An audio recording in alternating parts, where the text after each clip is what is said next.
Today's video has to do with cognitive dissonance. Now, I did a video probably almost 2 years ago on cognitive dissonance. Here's the link to that if you have not seen that video already. Now, interestingly, when I did that video, I was really just beginning to understand the depths of how cognitive dissonance affected me, how difficult cognitive dissonance made it for me to be able to make healthy decisions regarding my actions while in an emotionally abusive relationship. So I want to go a little bit deeper today. I want to talk about where that term came from, what it has to do with being in an emotionally abusive relationship, and what you can do if you're experiencing cognitive dissonance that's paralyzing you from making decisions that will help you, what you can do about it. Okay, so first off, where does the term come from? Well, cognitive dissonance, the term was started in the 50s by a psychologist who joined a cult, and basically he did this to study their behavior. They were a doomsday cult. They were predicting that on December 21st, 1957, supposedly superior beings were going to create a flood and the world was going to be destroyed. Now, the belief of this cult was so strong that its members sold their homes, spent every penny they had, got rid of all of their possessions because they firmly believed on December 21st the apocalypse was going to be here. Okay, so December 21st rolls around and what happens? Nothing. The psychologists, and his name was Leon Fistinger, along with 2 other psychologists, they observed how people reacted to their strong belief being completely unturned by reality. And they found it interesting that instead of looking at life and saying, okay, wow, I've been duped, oh my God, I've completely made the biggest mistake of my life, I just threw my life away on a lie, my beliefs were completely discredited. Instead of doing that, the stress that was created by being faced with this reality that conflicted with their strongly entrenched belief, they came up with a different way to look at it. They said things like, well, what happened was, because our faith was so strong, we saved the world. Because we truly believed and our actions showed that we believed, that's why nothing happened. They were able to rationalize the 2 conflicting beliefs, the belief that the apocalypse was coming and the belief that, okay, we were wrong. So they chose that alternate reality to support their belief. That's just one experiment to show how our minds work when it comes to problem solving and decision making, okay? Our minds have a very hard and difficult time with conflicting ideas, especially when they have to do with our beliefs, and when somehow reality shows that our beliefs are being compromised. And that's what leads me to, what does this have to do with emotionally abusive relationships? Well, we all have beliefs about relationships. Not one of us has the belief, I'm going to go out and find somebody to abuse me because, yes, that's what I want in life. No, none of us wanted that. We all thought, love is beautiful. Love has healing abilities. Love is kind. Love feels good.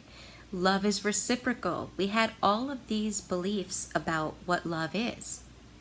Well, reality, when you're in an abusive relationship, whether the person's narcissistic or emotionally abusive for whatever reason, the reality is, okay, this person is saying they love you, but their actions are compromising your belief.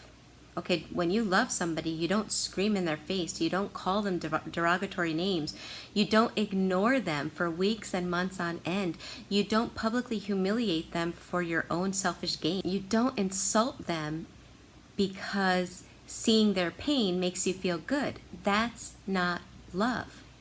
We all know that. So cognitive dissonance causes our problem solving and our decision making to be blurred. Okay? So we say that's not love, but that's what's happening. So we begin to rationalize. When we have cognitive dissonance, this is what happens. Okay, ignoring somebody for weeks on end, that's not love. What does our mind start to do?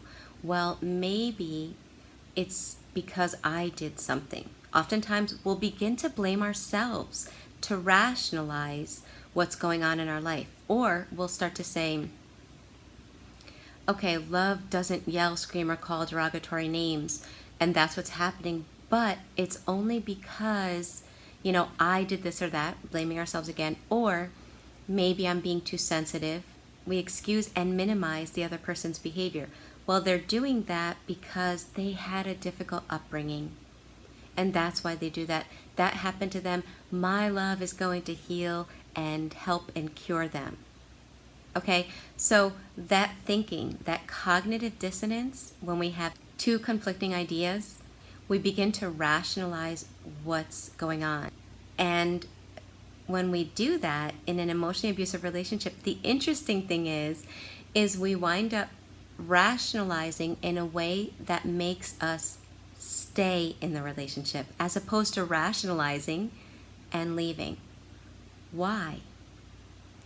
Well, what they found out about cognitive dissonance was that when your mind has that anguish because of inconsistent beliefs, inconsistent realities that are going on in your mind will always take the path that is less stressful. And oftentimes that means not leaving, staying in the relationship. Why is that less stressful if you're in an emotionally abusive relationship? A lot of it has to do with our beliefs and how we view leaving. For example, a lot of people stay in an emotionally abusive relationship because the thought of change, the thought of leaving, brings them even more anguish and more stress. In fact, it's so stressful, the thought of being alone, the thought of having to maybe take care of yourself after you haven't for so many years, the thought of starting over, fear of loneliness. All of those fears keep you from wanting to take that path. So you wind up staying in the relationship, right? But you justify the cognitive dissonance by trying to bring harmony to your beliefs, such as, well, if I just try harder, things will be better. Things aren't as bad as they seem. At least I'm not alone. I know other people have it worse, and there's thousands of reasons and ways that you can justify staying. But the point is it becomes easier to stay than to take action and remove yourself from an emotionally destructive relationship. And it could be a romantic relationship, and sometimes what's even harder is a relationship where you have an emotionally abusive family member, like a parent. To go no contact, your mind starts rationalizing all the bad that would happen by that decision. And so it keeps you from taking action and making a healthy decision that will protect you, that will help you. So if that's what you're doing and you realize that you keep finding yourself in this circle, okay, where your belief is saying, okay, this is not healthy, this is wrong, this doesn't feel good, but then all of a sudden you start to rationalize and say, but it doesn't feel good, but this is happening. It doesn't feel good, but it's because of that. First of all, recognize that you're dealing with cognitive dissonance. That's the first step. Recognize that it's normal for your mind to take that route, to go through this experience. It's normal, okay? Once you realize that you're in cognitive dissonance, continue to learn. Recognize that this is just anguish because of a disharmony, okay? Then, after you recognize that, you have to take action. Your mind is that anguish is pushing you to make a decision. Unfortunately, it tends to be easier to not do anything. But recognize by not doing anything, by not taking steps to leave and protect yourself, you are making a decision. Your decision is to stay and allow it, okay? So if you want to stop the fact that cognitive dissonance is not allowing you to leave, not allowing you to break free of the power that the abusive person has over you, you will either have to change your beliefs or incorporate new beliefs and change your perception of beliefs in order to feel peace inside and not feel that disharmony. Changing our belief, one way that people do is they might say, well, this is what I deserve. So they thought that love was a certain way. They changed their belief. And a lot of people have done that have been in relationships with emotionally abusive people. That's not a good thing to do, okay? That keeps you in an abused relationship, destroying yourself. In fact, you've joined the abuser on destroying yourself by taking that viewpoint. A better way would be to change your perception or incorporate a new belief. You might have the belief, well, if I leave this relationship, my life will fall apart.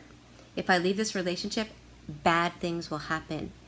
If I leave this relationship, I'm a bad person. And all of your perceptions of protecting yourself, of making a decision that keeps you healthy, are negative. So if you change your perception of that belief, you can begin to make decisions that help you as opposed to harming you. So changing your perception would sound something like, I'm scared to leave. I don't want to be alone. I don't like loneliness, but yet I'm alone now. I might physically be in a relationship with somebody, but emotionally I am starving and I am very much alone. So being alone is not the same as being lonely. I'm not alone now, but I'm lonely now. By thinking like that, it minimizes that fear of loneliness. Another fear that people might have that keep them in the relationship is thinking they have to do it all on their own. Well, once again, using your mind to change your perception of that belief. We may think that belief looks like Mount Everest and we have to climb it right now.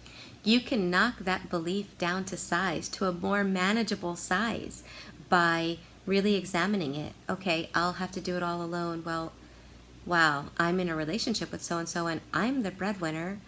I'm doing everything in the relationship. In fact, I feel very much exploited.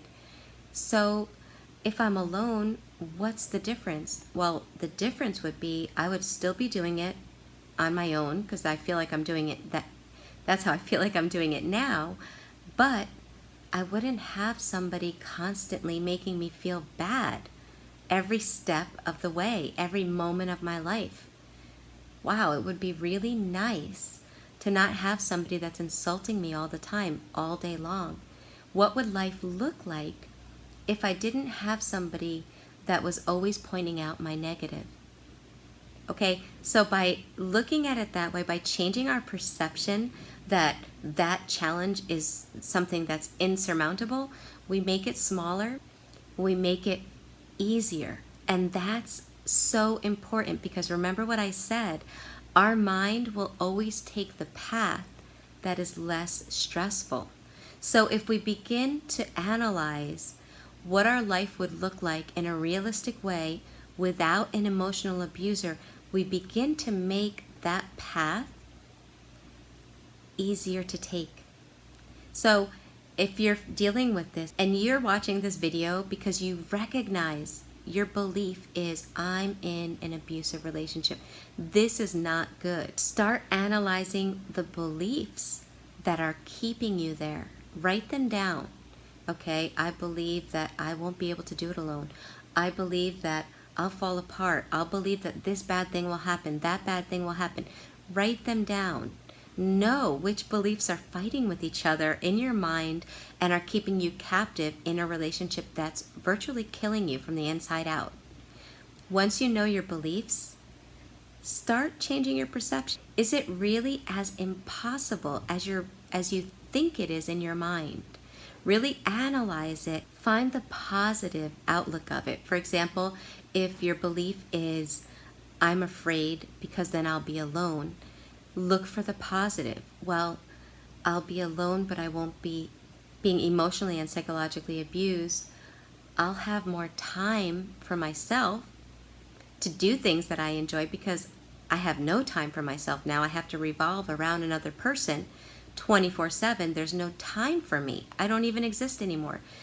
I will be able to give myself that time. I'll be able to do this. Start looking for the positive and you'll lessen your cognitive dissonance and your decision-making abilities will begin to work for you instead of against you.